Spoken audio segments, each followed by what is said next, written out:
I am Aftab, welcome you channel Alam classes 99।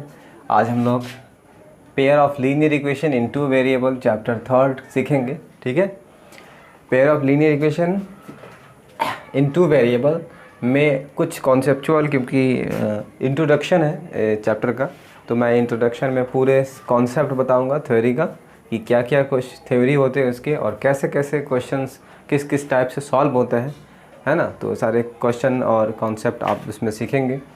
तो चलिए इसमें स्टार्ट करते हैं। पेयर ऑफ लीनियर इक्वेशन, मैं एक एक वर्ड आपको क्लियर कर देता हूँ कि पेयर क्या होता है। पेयर जब दो चीज़ें एक साथ मिलती हैं तो उसको पेयर बोलते हैं, है ना। जो दो चीज़ें, जो कोई भी दो ऑब्जेक्ट होते हैं उसको पेयर बोलते हैं। Of linear equation, linear equation मतलब क्या, एक ऐसा इक्वेशन जिसका पावर वेरिएबल का, वेरिएबल एक्स का या वेरिएबल वाई का या कोई भी वेरिएबल हो, उसका पावर कुछ नहीं होना चाहिए 1 के अलावे। ठीक है, तो उसको बोलते हैं लीनियर इक्वेशन। जैसे x+2 लीनियर है, ये सब 2x+8 लीनियर है। क्यों? क्योंकि पावर उसका 1 है। वेरिएबल x का पावर क्या है? 1 है। अगर 2 रहता तो उसको क्या बोलते हैं? क्वाड्रेटिक। और 3 रहता तो क्यूबिक इक्वेशन बोलते हैं। चलिए, तो आपने पेयर समझा। लीनियर इक्वेशन जब भी कोई वेरिएबल और कांस्टेंट को मिला करके तैयार किया जाता है एक सिस्टम, तो उसको हम लोग बोलते हैं इक्वेशन। तो उसमें कांस्टेंट वेरिएबल है, प्लस माइनस यूज़ किया जाता है। इक्वेशन है इन टू वेरिएबल मतलब क्या? मतलब दो वेरिएबल होना चाहिए, मतलब दो टाइप के वेरिएबल होना चाहिए। अभी यहाँ हमारा जो है ये क्या है, ये वन वेरिएबल का है। ठीक है ना, वन वेरिएबल का। क्यों? क्योंकि यहाँ एक ही एक्स है, तो उसको वन वेरिएबल कहेंगे। ठीक है, लेकिन एक एक्स के अलावा एक और वेरिएबल, एक अदर और वेरिएबल होगा तो उसको टू वेरिएबल कहेंगे। जैसे हम एक जनरल फॉर्म लिख दिए आपको पेयर ऑफ लीनियर इक्वेशन का इन टू वेरिएबल में। जैसे एक इक्वेशन है ये हमारा, और ये क्या है, इसमें देखिए लीनियर इक्वेशन क्यों है? क्योंकि इसका पावर 1 है, इसका पावर 1 है। ठीक है ना, 2 रहता तो इसको क्यूबिक इक्वेशन बोलते हैं, लेकिन यहाँ 1 है तो क्या बोलेंगे? Linear equation. अच्छा, इसके अलावा आप क्या देखेंगे? x, y दो वेरिएबल है। ठीक है, तो यहाँ पास ये जो वेरिएबल है ये टू वेरिएबल का हो गया। ठीक है, तो लीनियर इक्वेशन है 1 पावर होने के कारण, और टू वेरिएबल का क्यों? क्योंकि दो वेरिएबल है, तो लीनियर इक्वेशन ही टू वेरिएबल हो गया।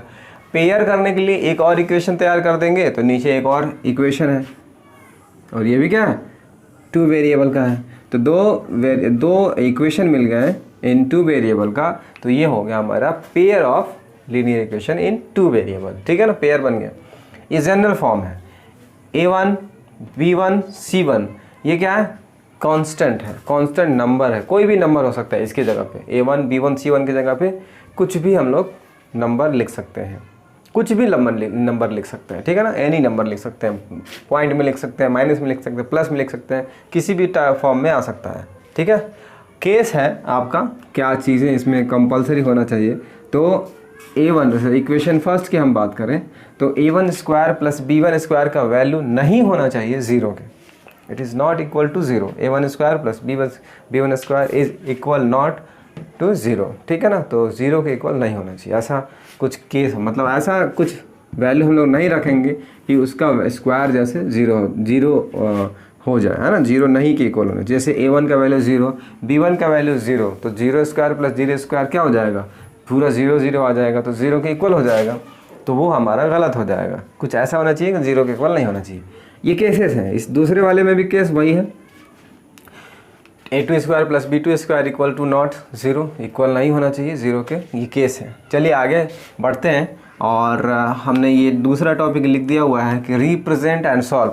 तो इसको रिप्रेजेंट कैसे करते हैं? Linear equation in two variable को, pair of linear equation in two variable को रिप्रेजेंट कैसे करते हैं, या मतलब दर्शाते कैसे हैं, इसको दिखाते कैसे हैं? तो इसके दो मेथड हैं, जनरली दो मेथड हैं। कौन कौन? ग्राफिकल मेथड है, अलजेब्रिक मेथड है। राइट, ग्राफिकल मेथड है और अलजेब्रिक मेथड। ठीक है, ग्राफिकल मेथड एक सिंगल है, स्पेशल है। इसमें ग्राफिकल मेथड में केवल एक ही होता है। ग्राफिकल मेथड खुद अकेला ही है, यूनिक है। लेकिन ये अलजेब्रिक मेथड जो है उसमें 3 टाइप के सॉल्यूशन आ जाते हैं हमारे। ठीक है ना, सॉल्व करने का तरीका जो है 3 टाइप से आ जाते हैं।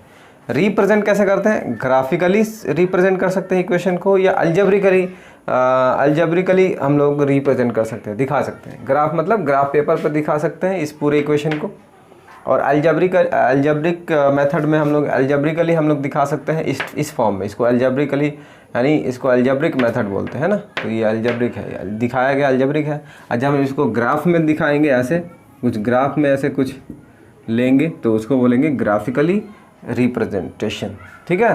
तो यहाँ पास ये रिप्रेजेंटेशन हो गया, दो तरीके से रिप्रेजेंट कर सकते हैं। सॉल्यूशन किस टाइप से कर सकते हैं आप, तो अलजेब्रिक मेथड में आप लोग 3 टाइप के सॉल्यूशन सीखेंगे।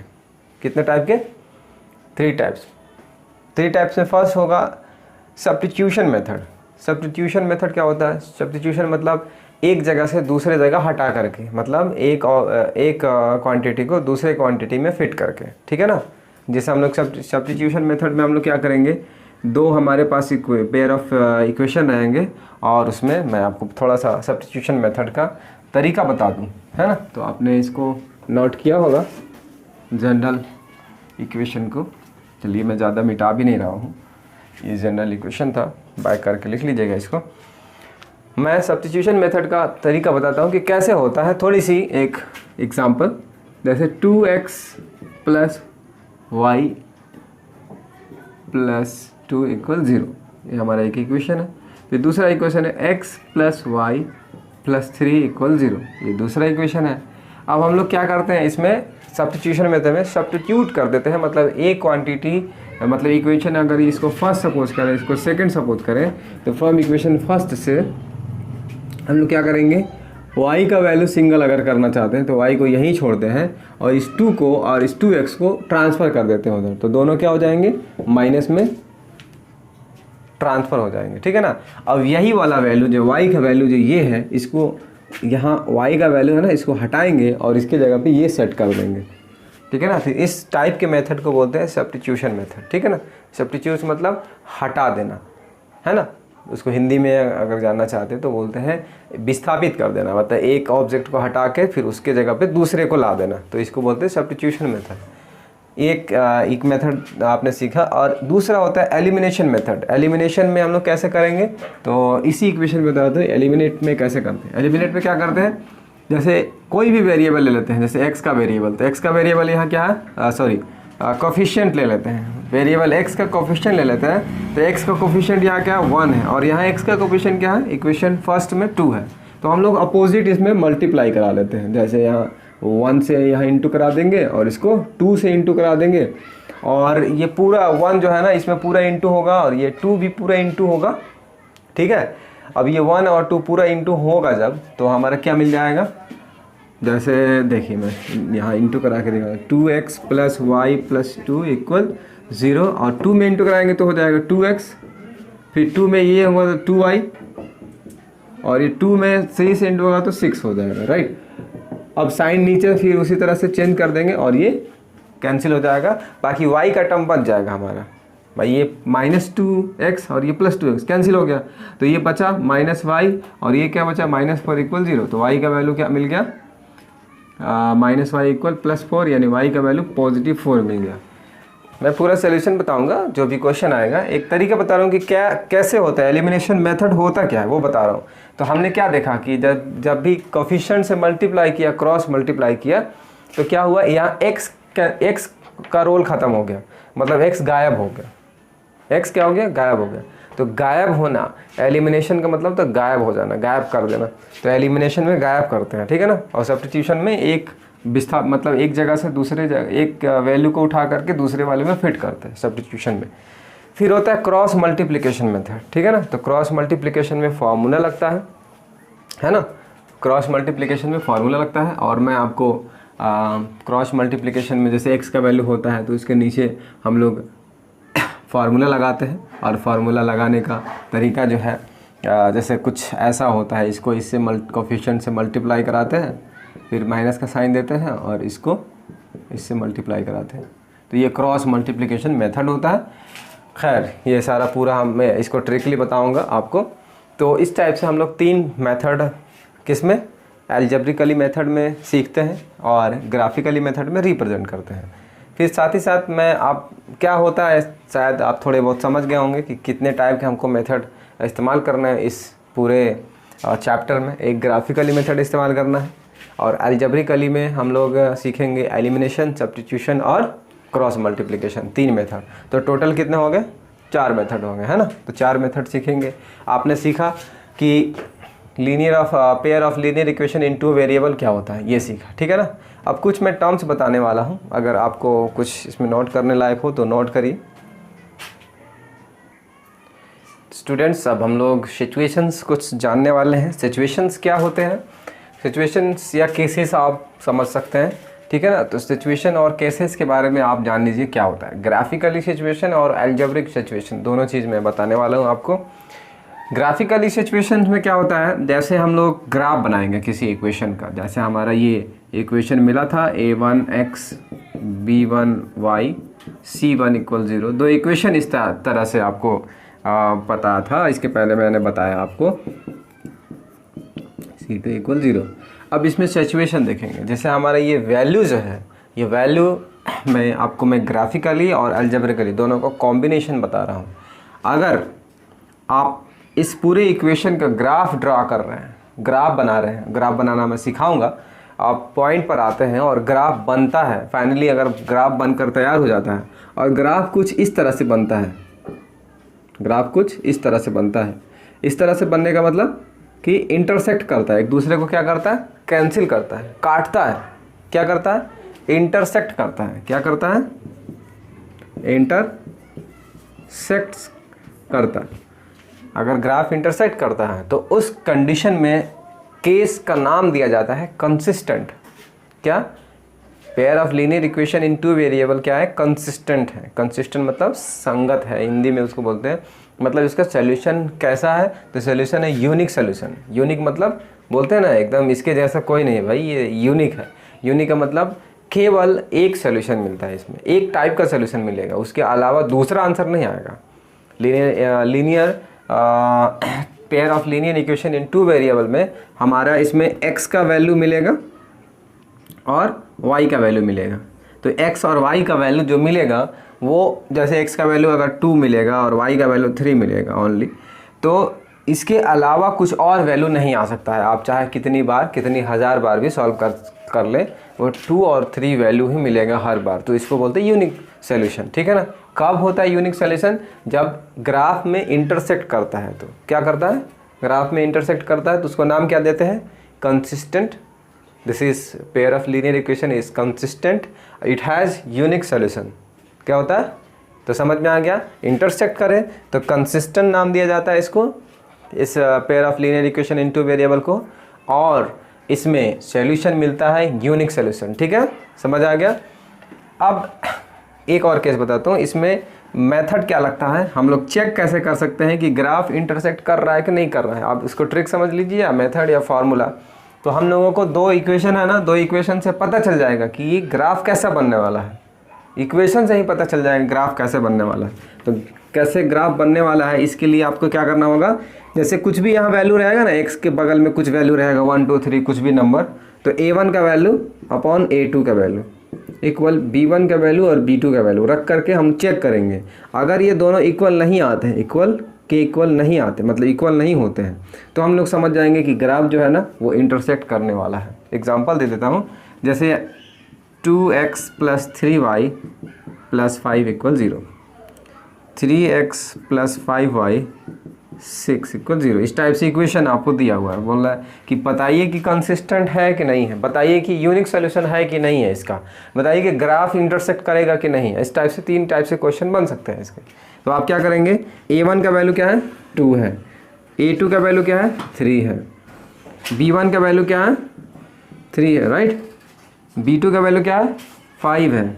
अब इसमें हम वैल्यू रखते हैं, दोनों इक्वल है, नहीं है, इक्वल नहीं है, तो हम लोग ऐसे रिप्रेजेंट करके नंबर में ऐसे a1/a2 = b1/b2 रख करके चेक कर सकते हैं। ये दोनों इक्वल नहीं आया तो हम लोग क्या बोलेंगे कि ग्राफ तो इंटरसेक्ट करने वाला है, ठीक है ना। इतना ही से पता चल जाना है कि ग्राफ इंटरसेक्ट करने वाला है और ये कंसिस्टेंट है, और इसका सॉल्यूशन जो आने वाला है यूनिक सॉल्यूशन आने वाला है। तो समझ आया मेथड क्या है, ठीक है। अब देखिए, तो आप जब वैल्यू पुट करेंगे आगे समझाया जाएगा कैसे कैसे होगा।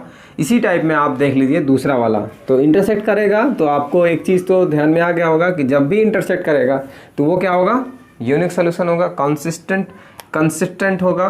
कंसिस्टेंट के बाद आपने ये भी देखा कि अगर a1 value a1 by a2 equal b1 by b1 by b2 रखेंगे और दोनों इक्वल नहीं होगा तो हम लोग क्या समझेंगे कि ये मेथड भी हमको बता देगा कि ये कंसिस्टेंट है, यूनिक सोल्यूशन है, ग्राफ इंटरसेक्ट करेगा इसका।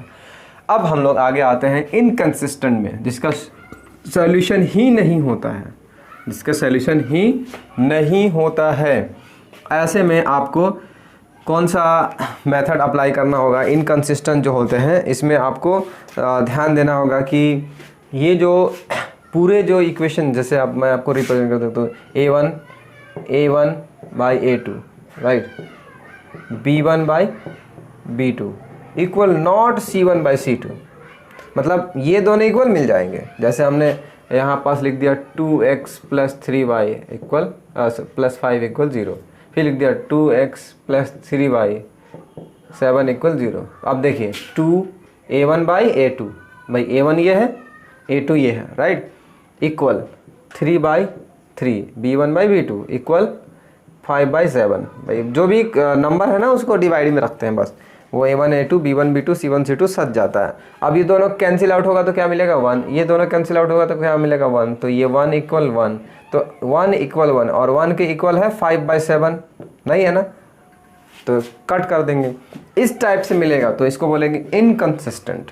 ऐसे में इनकंसिस्टेंट है, दोनों इक्वेशन जो है ना कंसिस्ट नहीं कर रहे हैं, मतलब साथ में नहीं है, सॉल्यूशन के लायक नहीं है, यानी उसका जो सॉल्यूशन मिलने वाला कैसा मिलने वाला है, कोई सॉल्यूशन नहीं, नो सॉल्यूशन, ठीक है ना, नो सॉल्यूशन मिलने वाला है। एक बात और बता दो, इसमें ग्राफ कैसे बनता है, अभी तो हमने सीखा कि इंटरसेक्ट करता है, इनमें इनकंसिस्टेंट में जिसका नो सॉल्यूशन होता है उसका ग्राफ कैसे बनता है, तो देखिए इसका ग्राफ कैसे बनता है मैं आपको बता दूं। इसका ग्राफ बनता है पैरेलल। क्या बनता है, पैरेलल। जब भी आप ग्राफ ड्रा करेंगे ग्राफ पेपर में तो ऐसे ग्राफ मिलेगा, दोनों फर्स्ट इक्वेशन का लाइन और सेकंड इक्वेशन का लाइन ऐसे पैरेलल मिलेगा। तो एक बात इसमें क्लियर हो जाता है कि जब पैरेलल ग्राफ मिलता है तो क्या होगा, इनकंसिस्टेंट होगा। कंसिस्टेंट मतलब संगत साथ में, और इनकंसिस्टेंट मतलब साथ में नहीं है ना, तो ये साथ में नहीं है भाई, इंटरसेक्ट करेगा एक दूसरे को तब ना बोलेंगे कि साथ में है, कम से कम कहीं ना कहीं मिल रहा है, तो ये इनकंसिस्टेंट है यानी साथ में नहीं है। पैरेलल ग्राफ मिलता है, सॉल्यूशन उसके कुछ नहीं होता है उसमें, और मेथड क्या है, तो a1 by a2 equal b1 by b2 equal not c1 by c2। ये मेथड आपको समझ में आ गया होगा। अब हम लोग तीसरे मेथड में आते हैं और उसमें देखते हैं क्या होता है। तीसरा मेथड में है हम लोग का कि इसमें अलजेब्रिकली आप अगर चेक करना चाहते हो तो a1 by a2 b1 by b2 और c1 बाई c2 ये सारे इक्वल हो जाते हैं। ये सारे जब इक्वल हो जाते हैं तो इसमें क्या होता है, कंसिस्टेंट होता है लेकिन डिपेंडेंट भी होता है। कंसिस्टेंट होता है प्लस डिपेंडेंट भी होता है, एक दूसरे पर डिपेंड भी करता है, एक दूसरे का वैल्यू पुट करते जाते हैं और आंसर इसमें मिलते जाता है। फिर से देखेंगे students, a1 by b2 equal b1 by b2 equal c1 by c2 मिला हम लोगों को। ग्राफ कैसे बनता है इसमें ये देखते हैं। तो ग्राफ बनता है कैसे, हमने उसके पहले सीखा, इंटरसेक्ट करता है तो कंसिस्टेंट सॉल्यूशन मिलेगा उसका, यूनिक सॉल्यूशन। पैरेलल रहेगा तो कोई सॉल्यूशन नहीं, इनकंसिस्टेंट बोलते हैं, और फार्मूला भी हमने लिखवाया आपको। अब तीनों इक्वल मिलेगा तो मिलेगा, बोलते हैं उसको कंसिस्टेंट एंड डिपेंडेंट। ग्राफ मिलता है, दोनों जो है ना एक दूसरे पर ओवरलैप करते हैं। इसमें क्या करते हैं, ओवरलैप करते हैं, राइट, दोनों एक दूसरे पर ओवरलैप करते हैं, ठीक है ना। को इंसिडेंट होता है, ये दोनों एक दूसरे पर को इंसिडेंट होता है। लिख लीजिएगा, एच ग्राफ इज को इंसिडेंट। फॉर्मूला ये है, consistent many solution. Many solution मतलब बार बार अलग अलग वैल्यू आएगा। आप अगर x का वैल्यू जैसे वहाँ 2 रखे थे यूनिक में, तो y का वैल्यू 3 मिल गया था, हमने बताया था आपको एग्जांपल के तौर पे। इसमें क्या होगा, उसके अलावा आप कुछ भी आप पुट कीजिए वो उसमें मैच नहीं करेगा, 2 और 3 वैल्यू रहता है। लेकिन कंसिस्टेंट और डिपेंडेंट में क्या होता है, आपका वैल्यू बदलते जाइए और आंसर बदलते जाएगा। वैल्यू बदलते जाइए, आंसर बदलते जाएगा और ऐसे बहुत सारे आंसर हो सकते हैं, है ना, हज़ारों आंसर आ सकते हैं उसमें कंसिस्टेंट और डिपेंडेंट में, जिसका कोइंसिडेंट ग्राफ होता है और जिसका फॉर्मूला होता है A1/A2 = B1/B2 = C1/C2, ठीक है ना। तो आप लोगों ने क्या क्या सीखा, तो आप लोगों ने, मैं आपको बता दूं कि आप लोगों ने, आप वीडियो बैक करके, पॉज करके, स्लो करके, फास्ट करके, जैसे आपको देखना हो देख करके अच्छे समझिए। मैं आपको रिव्यू दे देता हूँ क्या क्या आपने सीखा। तो सबसे पहले आपने pair of linear equation in 2 variable, पूरा कॉन्सेप्चुअली मैंने बताया आपको। उसके बाद कैसे कैसे सॉल्व होते हैं, मेथड क्या क्या है, तो एक ग्राफिकली मेथड है और एक एल्जेब्रिकली मेथड है। ग्राफिकली मेथड में एक यूनिक है, उसमें ग्राफ में रिप्रेजेंट करते हैं केवल उसको। एल्जेब्रिक मेथड में 3 टाइप के मेथड होते हैं, और एक होता है आपका सब्स्टिट्यूशन, एक होता है एलिमिनेशन और एक होता है क्रॉस मल्टीप्लिकेशन। यानी सॉल्यूशन की हम लोग बात करें तो 4 टाइप से सॉल्व करेंगे इक्वेशन को। साथ ही साथ हमने बताया कि कंसिस्टेंट का मीनिंग क्या होता है और ग्राफ फार्मूला क्या होता है। तो A1/A2 = B1/B2 नॉट इक्वल होता है, मतलब दोनों इक्वल नहीं होते हैं। फिर हमने बताया कि इनकंसिस्टेंट का मतलब क्या होता है। अच्छा, इसमें बताया कि यूनिक सोल्यूशन होता है। इनकंसिस्टेंट में क्या होता है, इनकंसिस्टेंट में A1/A2 = B1/B2 = नॉट C1/C2 होता है, हमने ग्राफ में आपको बताया। और उसमें सोल्यूशन क्या होता है, तो उसमें 2 सोल्यूशन होता है इनकंसिस्टेंट में, और डिपेंडेंट जो कोइंसिडेंट करते हैं उसमें बहुत सारे सोल्यूशन होते हैं, ठीक है। तो अगले वीडियो में हम लोग क्वेश्चंस को लेकर के आते हैं और क्वेश्चन सॉल्व करेंगे। तब तक के लिए thank you. Please like and subscribe my video. अगर सीरीज़ बाय सीरीज़ आपको वीडियो देखना है तो please join my channel Alam classes 99। Thank you so much.